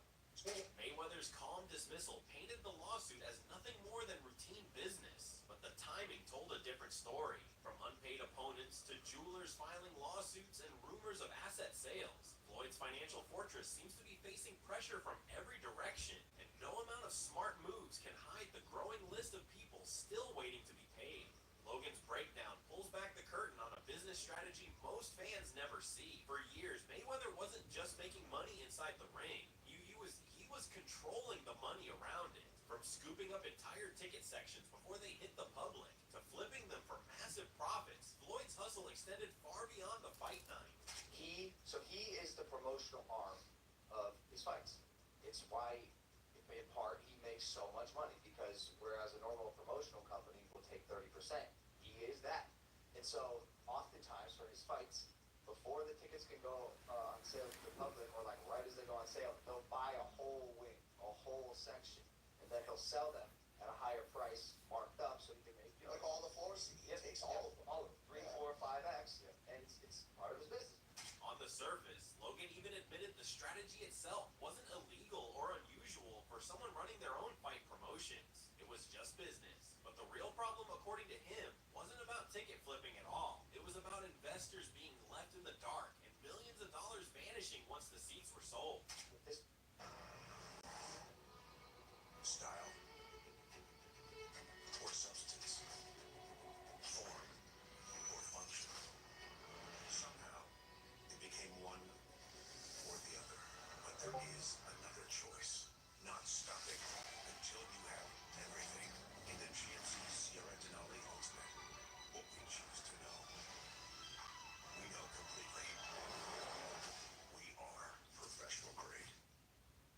Foul! Jimmy! Hey, I was eating that. No big deal. You're eating a toasted ultimate Italian with melty provolone. Hey, fast! It's so hot, so hot! Everyone gets a sandwich! You toasted sandwiches at Jimmy John's. Oh, that's good. particular lawsuit, he had an investor pay $1.4 million in total for this section, and the investor was promised that the seats would sell at I think a 7 to 8x multiple, and he expected a return on his investment. And sure enough, he get his initial investment back, strung along, gets like 100K here and there, strung along, not getting paid.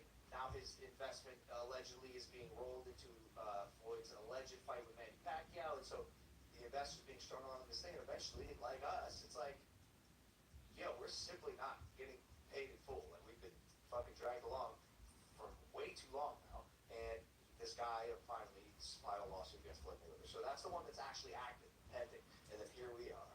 What started as a smart business setup slowly spiraled into claims of false promises, unpaid returns, and now courtroom battles. Logan's words echo a pattern that's become hard to ignore. A growing list of fighters, investors, and partners still waiting for Mayweather to settle the bill. While Mayweather's public image continues to orbit around private jets and million-dollar shopping sprees, the cracks in that money Mayweather empire have started surfacing. And this time, the accusations aren't coming from journalists or bitter ex-promoters. They're coming from the very people who stepped into the ring with him. Logan Paul, who shared one of the most watched exhibition fights of the decade against Mayweather, revealed that the real battle didn't end when the final bell rang. It began after the camera stopped rolling. And according to Logan, the paycheck that was promised still hasn't arrived. No, he has not paid me in full. That is a fact. Short few bill, yeah. Wow. Still up to bill. Yeah, oh yeah. Have you been in contact with him? We're taking this to court. No, are you being serious? Yes, I know. Do I look serious, lady? You do. Let me take it. I apologize. Really? I'm just... Nah, I'm fucking with you. I'm not fucking with you. Yeah, we're taking it to court. No way. Oh my goodness. So, Yeah, see you in the courtroom. Congrats, you're going to prison, Floyd. The moment Logan's words hit the internet, the illusion of Mayweather's untouchable wealth began to crumble even further. This wasn't a bitter promoter or an old rival whispering in the shadows. This was a man who had stood in the same ring, shook the same hands, and signed the same contracts. Floyd Mayweather, always confident and unapologetically boasting about his lavish lifestyle, continues to remind everyone that no matter the public's opinion of him, his success remains undeniable. His words serve as a reminder of the wealth he's accumulated and the empire he's built through hard work and business acumen. That takes care of everything when everything is okay. I still got my private jets. Let me put an S on that because I got 3 of them. Still got my private jets. I still have all my beautiful homes. Still have all my properties everywhere, and still making millions every month. These statements are more than just a flex. They're they're a testament to the fact that regardless of the challenges he's faced in and out of the ring, Mayweather has remained a financial force, one whose lifestyle continues to be the envy of many in the world of sports and beyond.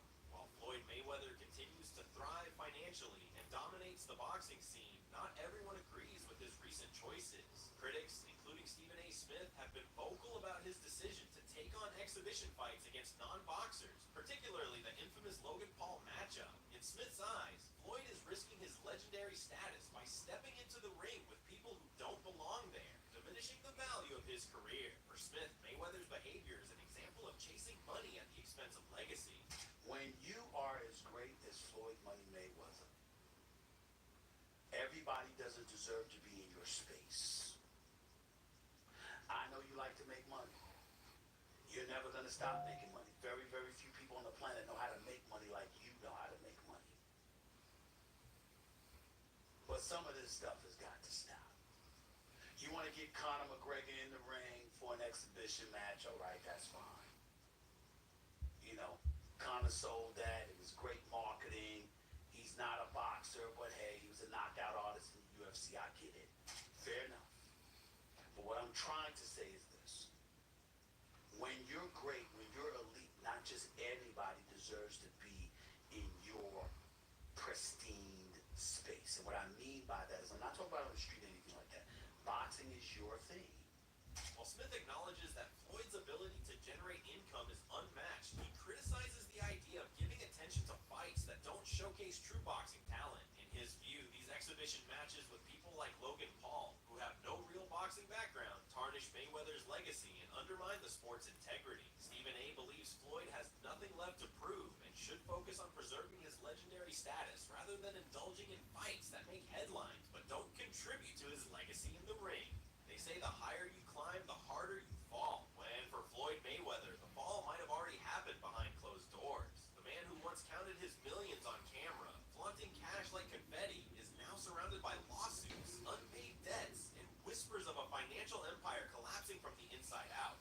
For years, Mayweather convinced the world he was untouchable, the king of pay-per-view, the master of luxury, the man who turned boxing into a billion-dollar business. But what if the money was never really there? What if the private jets, the diamond chains, and the flashy bank slips were nothing more than props in the greatest financial illusion the fight world has ever seen?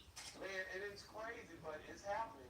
Yeah, 50 Cent is pretty much exposing the fact that Floyd Mayweather is having issues, but it was not 50 that started it. It was actually Business Insider. They got Floyd here and says Floyd Mayweather is stepping into Manhattan's multi-family ring in a big way. A retired boxer has gone into a contract to pay $420 million for a 1,000-unit affordable housing portfolio worth more than $60 billion, according to sources familiar to the deal. Josh Gotti of Black's Spruce Management is the seller, and Black's Spruce Magazine declined comment.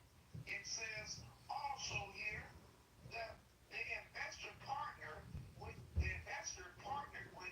Maynard Orchard on a $1.8 billion deal for 1,766 units spanning 6 rail buildings and in acquisition of the American Cooper Building, twin luxury towers in Murray Hills with the view of the East River.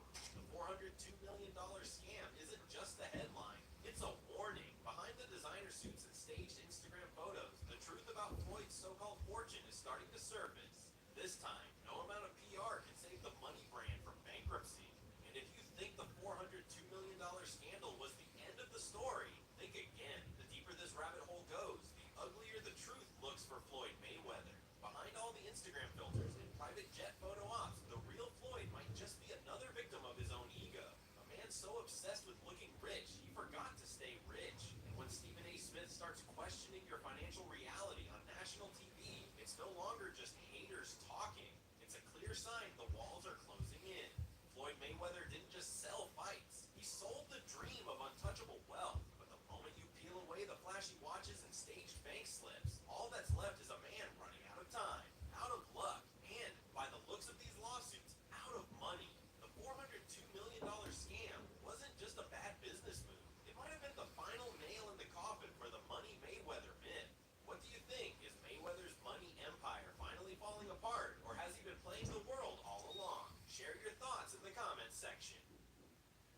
YouTube Music app, you can blend up to 30 artists into one big custom radio station, which means now your thumb is basically a tiny little DJ. Get YouTube Music Premium. Try 1 month free. Good morning, America. For our viewers in the West, the extreme fire danger expanding. Breaking news on a potential weight loss breakthrough, and the underwater photo shoot making history. Extreme fire danger. Over 6 million across 7 states under red flag warnings. Stronger wind and drier air set to intensify. Fears they could fuel new fires. And the spring swings in temperature with severe storms. What we can expect for the holiday weekend. Our Sam Champion is tracking it all. Contempt investigation. The latest in the legal showdowns over the Trump administration's deportations. Plus the legal showdown with Harvard. The state suing to block tariffs and the latest ripple effect. How Temu, Shein, and Ford are reacting this morning. A motive in the fire at the Pennsylvania governor's home. The suspect allegedly reveals why he did it in a 911 call shortly after Molotov cocktails were thrown into the room where Governor Shapiro's family celebrated Passover. Breaking news this morning, what Eli Lilly is revealing about their once daily weight loss pill. Dr. Tara Narula breaks it down. Tough touchdown. 230 people on board when a plane struck the runway hard on a landing attempt. We hear from some of the frightened passengers. Critical day for the Menendez brothers, and what a late-night legal move by the DA could mean for their push for freedom. Michelle Trachtenberg, cause of death revealed. What we know about the Buffy the Vampire Slayer actress who died at just 39. Pulling the plug. The Fire Festival reboot now postponed. What ticket holders can do now, and why organizers are insisting it's still on. In a colossal moment under the sea, in one of the most remote locations on Earth, the giant teenager spotted for a one-of-a-kind on-camera close-up. Live from Times Square, it's Thursday. Good morning, America. Good morning, America. We're going to have much more on that colossal caught on camera moment. Yeah, teenager. Welcome to Squid Games, America. Plus, there could be another major discovery discovery near about a planet far away. Yeah, that's some interesting science things right there. Very. Also, we're going to tell you about the top tech scams that are costing Americans nearly $500 million, and what you can do right now on your phone to filter them out. And it doesn't include not replying to my text messages, George. And we also have the alarming news study. Wait a second. He's always the only responsive. one who has all these unread messages. I answer all my texts. Do not Sam, over here. We are not talking about that. All right, we will get to that eventually. Okay. But we're also going to look at a serious new study that looks at women and binge drinking today. But we're going to go back, you Sam, we're going to begin with the danger in the Southwest and the severe weather across the Midwest. Yeah. You're in Virginia. You're going to tell us all about what's going So on. I'm going to set you up with two beautiful looking cities right now during the morning. So early morning, look over Chicagoland right now, which we get back into the 60s. In Dallas, another beautiful day, but it's near 90 degrees. The reason I'm setting that up is look at the line here from Dallas all the way to Chicago. This is Friday. We're going to talk about storms that stay in the heartland over the next couple of days and may have 2 to 5 inches of rain for the Easter weekend time period where they've already had so much flooding. But we want to watch for the storms to begin in Lincoln to Des Moines with a threat for some very large hail during the day on Thursday. Now, let's get into the hot spot. This is where any little spark can develop into a running wildfire in these areas.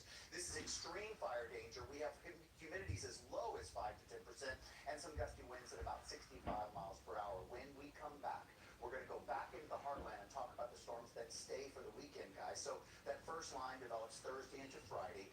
More stay Saturday and Sunday. And the only reason we're concerned is that record flooding in the middle of the country and adding 2 to 5 more inches of rain just doesn't help people on Easter weekend. Okay, Sam, thanks very much. We're going to turn now to the escalating legal and constitutional battle over the Trump administration's deportations. A federal judge is threatening to start a contempt investigation for willful disregard of his order to halt deportation flights under a law meant for wartime. Chief White House correspondent Mary Bruce has the story. Good morning, Mary. Good morning, George. This is a dramatic escalation in the fight between the Trump administration and the courts. A federal judge arguing the administration defied his court order and then boasted about it in a scathing rebuke, saying willful disobedience of judicial orders without consequences would, quote, make a solemn mockery of the Constitution itself. This morning, a federal judge is threatening to open a high-stakes contempt investigation into the Trump administration for deporting more than 200 Venezuelan migrants to a notorious prison in El Salvador, despite the judge's order that they be returned to the U.S. immediately.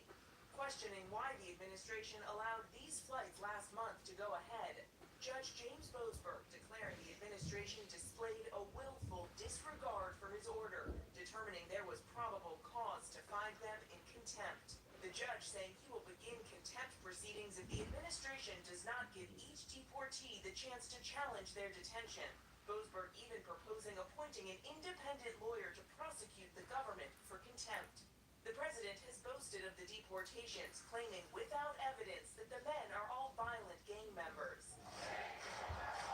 But the administration is facing growing backlash over the status of this man, Kilmar Abrego Garcia, an undocumented migrant from El Salvador. He was living with his American wife and children in Maryland when he was put on that plane, despite a 2019 court order that he not be deported to his native country because he might face danger there.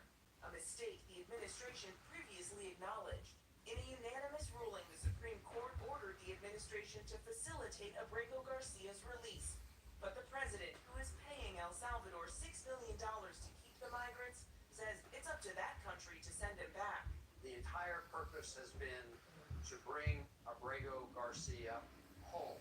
Visiting El Salvador, Democratic Senator Chris Van Hollen says he asked the country's vice president why they're keeping Abrego Garcia. His answer was that essentially the Trump administration is paying the government of El Salvador taxpayer money to keep this person here despite the court order. The White House insists Abrego Garcia is a violent gang member, even though he has not been criminally convicted in the U.S. or El Salvador. In 2019, a confidential informant named him as a member of the MS-13 gang, but judges have found that evidence unconvincing. The White House now noting that in 2021, his wife obtained a temporary protective order against him, but no charges were ever filed, and that case was later closed.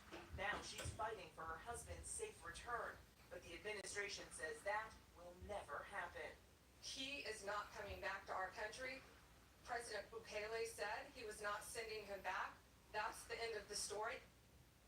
The White House is standing by their actions, and just days after Trump welcomed the president of El Salvador here to the White House, Trump saying he would send even more deportees to that notorious prison if they had room. ABC News now learning that President Bukele plans to double the size of that facility. George.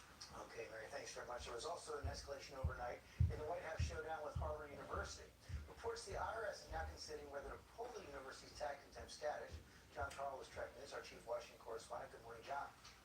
George, this would be a dramatic escalation in the administration's pressure campaign on Harvard University that could potentially cost the school hundreds of millions of dollars a year, perhaps even billions. There are multiple reports this morning that the IRS is considering revoking that tax-exempt status. This comes after the president went on his social media platform and said, quote, perhaps Harvard should lose its tax-exempt status and be taxed as a political entity.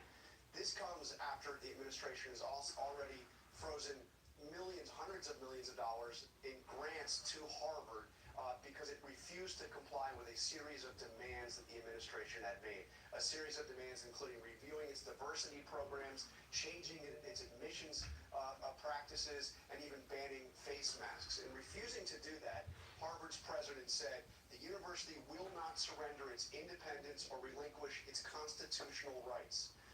No government, regardless of which party's in power, should dictate what private universities do.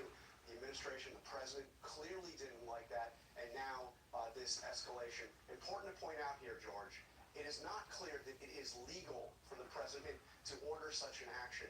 The IRS can revoke status. It's happened before. It's very rare in the case of a university, but the law clearly states that neither the president, the vice president, or anybody in the executive office of the president can tell the IRS to investigate specific taxpayers. We've reached out to the IRS, we've reached out to the Treasury Department, we've reached out to the White House about this. No response this morning. Right, but it is pretty clear that the president put out that Truth Social post, and if that was the instigation for this, it would clearly be illegal. We also have a move against Harvard from the Department of Homeland Security. Yeah, the Department of Homeland Security is demanding that Harvard University turn over disciplinary records on all its foreign students, and saying that if it refuses to do so, it will revoke the university's ability to enroll those students. There are, George, right now about 7,000 international students at Harvard University. John Carl, thanks very much. Michael? And obviously all that tied together. Okay, thank you, George. Going to turn now to the latest on the president's tariffs, and Federal Reserve Chairman Jerome Powell weighing in on their potential impact on the economy. The markets fell after his remarks, and our senior political correspondent Rachel Scott is at the White House with more for us this morning. Good morning, Rachel. Michael, good morning to you. And this is the starkest warning yet from Jerome Powell, the chairman of the Federal Reserve, warning of the economic consequences of the president's tariffs. Powell saying that these tariffs were higher than originally anticipated and would likely lead to higher inflation and slower growth, saying that it now creates a challenging scenario for the central bank. The market's tumbling after he said those words. This morning, the president firing back, criticizing Powell and saying that he needs to lower interest rates. All of this comes as the president continues his negotiations with other countries on trade, meeting with Japanese officials yesterday. Later today, he'll be meeting with the Italian prime minister. So far, no deals yet. That 145% tariff on Chinese imports is still in place. There's a 25% tariff on cars that are made outside of the United States, with more tariffs coming on auto parts that are not made in the United States as well. Now, overnight, Ford saying that if these tariffs stay in effect, they will have to adjust prices on new vehicles in the coming weeks. All of that really just underscoring the impact that it could have even on a company like Ford that makes most of their cars here in the United States, Michael. Yeah, Rachel, this affect American companies as well, as we can see. Thank you so much for that. And Rebecca, these tariffs, they're hitting also. They're hitting fast fashion. They're also hitting e-commerce. Yeah, American companies and American consumers. We've now heard from Shein and Temu, the big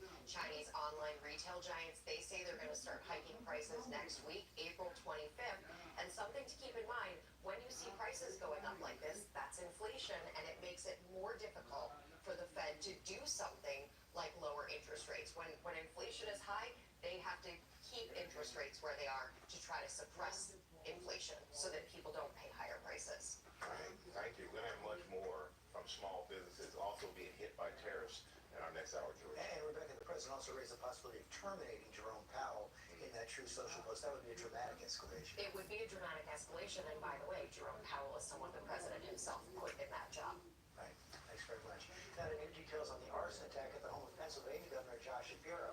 Authorities now say the suspect revealed his motive in a 911 call made after the fire. Chief investigative correspondent Aaron Petusky here with that story. Good morning, Aaron. And good morning to you, George. The man charged with firebombing the Pennsylvania governor's mansion on the first night of Passover cited treatment of Palestinians as a reason for the attack.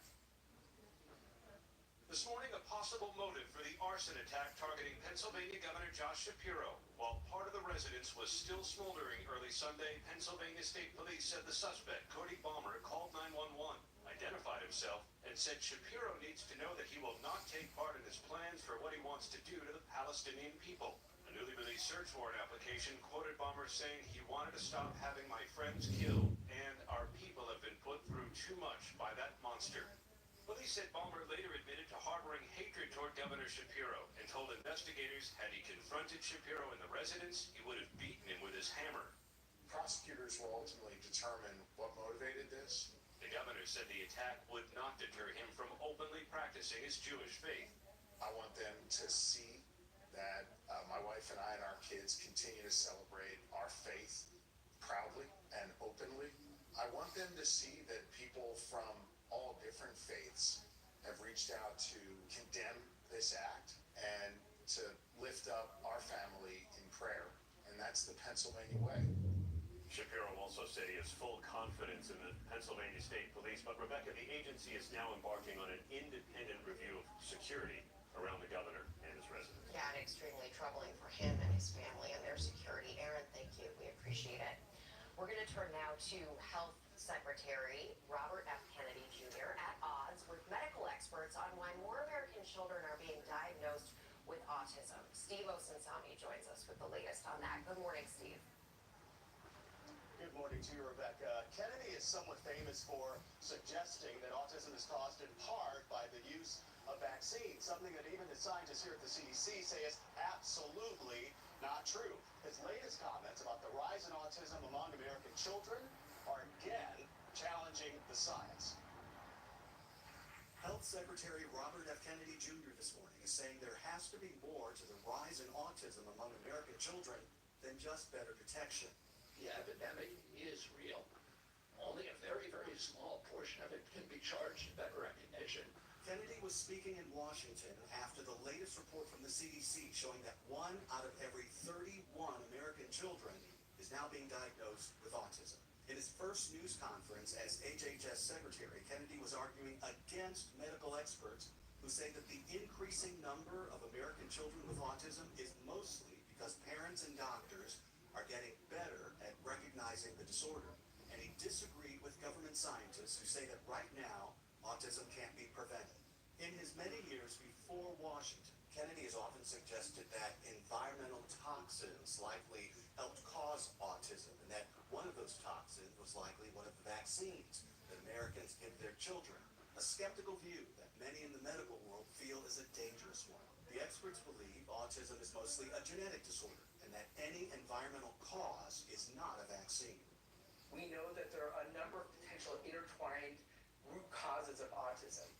Genetics, 60 to 90% of autism risk is genetic, but we also think that environmental factors may play a small role. What we do know is early intervention works. The research and advocacy group Autism Speaks is sharing a statement with ABC News this morning, saying that the health secretary's comments fueled harmful rhetoric, including anti-vaccine sentiment and pseudoscientific claims, while drawing attention away from meaningful research and support. Kennedy says he will soon announce a new series of studies to find any possible environmental causes of autism, and he has promised to accept the results. Guys. Okay, Steve, thanks very much. Coming up, Matt Gutman on the critical hearing for the Menendez brothers. Hey, Matt. Hey, George, in a late-night legal move, just hours before that resentencing this morning, the DA said they've seen the parole board's assessment of whether the brothers pose a risk to the public and say they want the judge to see it too now. What this could mean for the brothers' chances of release coming up. All right, and Wildfire Festival 2 organizers say they're postponing. Plus, breaking news right now about a major drug company's weight loss pill. Stay there. We'll be right back. Sis, I'm turning into a mom. The sweater vest. Oh, my super soft skin. See? Jergens original cherry almond lotion. Smooth. Mom will be so proud. I like one big baby butt. And try Shea plus cocoa butter moisturizer. Jergens. Welcome to the latest star of the Hollywood Walk of Fame, Cheryl Lee Ralph. We can cheer.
Shit.